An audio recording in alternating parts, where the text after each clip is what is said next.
আসসালামু আলাইকুম, welcome back to my channel. আশা করি যে যেখানে আছেন আল্লাহর রহমতে সবাই খুব ভালো আছেন। আজকে নতুন একটা রেসিপি আপনাদের সাথে শেয়ার করব।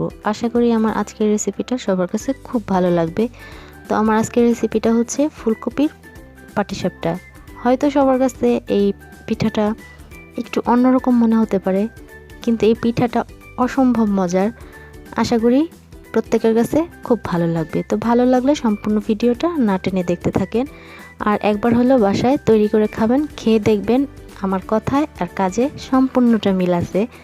তো ভিডিওটা না টেনে দেখবেন। যা যা উপকরণ দিয়েছি আপনারা যদি এই ভিডিওটা দেখে সেম উপকরণ দিয়ে তৈরি করেন, আশা করি আপনারাও পারফেক্টভাবে এই পিঠাটা তৈরি করে খেতে পারবেন। তো এখন ব্যাটারটা তৈরি করার জন্য একটি বাটিতে নিয়ে নিলাম চালের গুঁড়া, ময়দা, চিনি আর স্বাদমতো লবণ দিয়ে ভালো করে একটু হাত দিয়ে মেখে সবগুলো মিশিয়ে নেব। পাটিসাপটার খিসাটা তৈরি করছি ফুলকপি দিয়ে। তো আমি এখানে লিকুইড মিল্ক ব্যবহার করি না, আপনারা চাইলে সেটা ব্যবহার করতে পারেন, করলে খিসার স্বাদটা আরও বেশি হবে। তো এখন আমি ব্যাটারটার জন্য অল্প অল্প করে পানি দিয়ে হাত দিয়ে ভালো করে মেখে তারপর একদম পাতলা করে তৈরি করে নেব। তো এটাকে আপনারা যত বেশিক্ষণ মাখাবেন ব্যাটারটা খুব সুন্দর হবে। তো একসাথে পানি দিতে যাবেন না, একসাথে যদি অতিরিক্ত পানি হয়ে যায় তাহলে পাতলা হয়ে যাবে। তো যতটা মাখানো হয় পিঠাটা খুবই সুন্দর হয়। তো এখন ঘনত্বটা একটু বেশি, ব্যাটারটাকে একটু পাতলা করে করে নিতে হবে।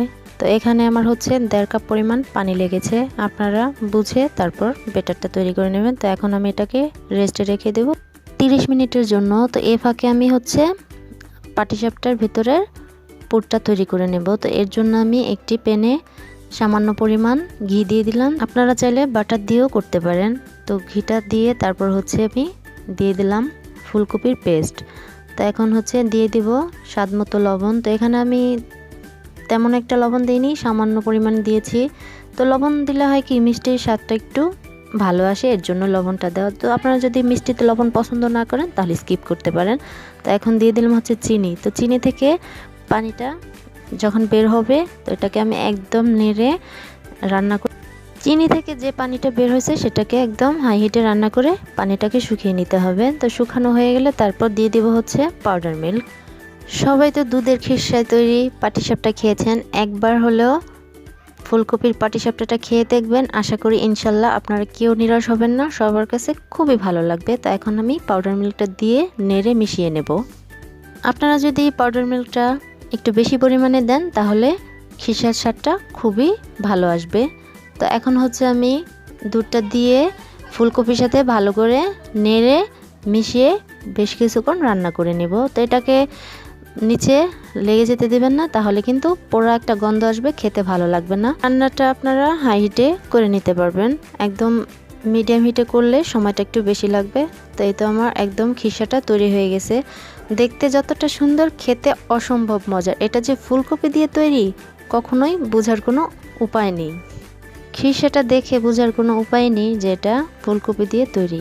তো এখন আমি ব্যাটার আর খিসাটা একসাথে নিয়ে নিলাম। তো এখন আমি পিঠা তৈরি করে নেব। এর জন্য একটি প্যান বসিয়ে হালকা পরিমাণ তেল মেখে দিলাম যাতে পিঠাটা খুব সুন্দর করে ওঠে। আমি এখানে 1 চামচ ব্যাটার দিয়েছি, দিয়ে তারপর চামচটা দিয়ে ঘুরিয়ে নিয়েছি। তো আপনারা চাইলে একটু প্যানটাকে ঘুরিয়ে দিতে পারেন, আর ঢেকে যদি সেদ্ধ করে নেন সেটা একান্তই আপনাদের ইচ্ছা। তো আমি এখানে ঢাকিনি, আমার ঢাকার প্রয়োজন হয়নি, এমনিতেই সিদ্ধ হয়ে গেছে। তো চাইলে আপনারা ঢেকে পিঠাটাকে সেদ্ধ করতে পারেন। তো আমি পুরটা দিয়ে এখন একটু ফোল্ড করে নিতেছি, আশা করি আপনারাও খুব সহজে পারবেন। ব্যাটারটা যদি ঘন হয়ে যায় তাহলে পিঠাটা সেদ্ধ হতে চায় না। তো আমার ব্যাটারটা একদম পারফেক্ট ছিল, তাই খুবই সহজে সেদ্ধ হয়ে গেছে। তো আপনাদের সুবিধার্থে আরও একটা পিঠা ফোল্ড করে আপনাদের সাথে শেয়ার করতেছি। তো আশা করি আমার আজকের রেসিপিটা সবার কাছে খুব ভালো লাগছে। ভালো লাগলে আমার চ্যানেলটাকে সামনে এগিয়ে নিয়ে যাবেন, এটাই আপনাদের কাছে আমার আশা করি ইনশাল্লাহ আমাকে নিরাশ করবেন না আপনারা। আশা করি আমার আজকের রেসিপিটা সবার কাছে খুব ভালো লাগছে। ভালো লাগলে লাইক, কমেন্ট, শেয়ার এবং সাবস্ক্রাইব করে বেল বাটনে প্রেস করে রাখবেন, এবং ফ্রেন্ডস অ্যান্ড ফ্যামিলির সাথে বেশি বেশি করে শেয়ার করবেন। সবাই খুব ভালো থাকবেন, সুস্থ থাকবেন, সাবধানে থাকবেন। আল্লাহ হাফেজ, আসসালামু আলাইকুম।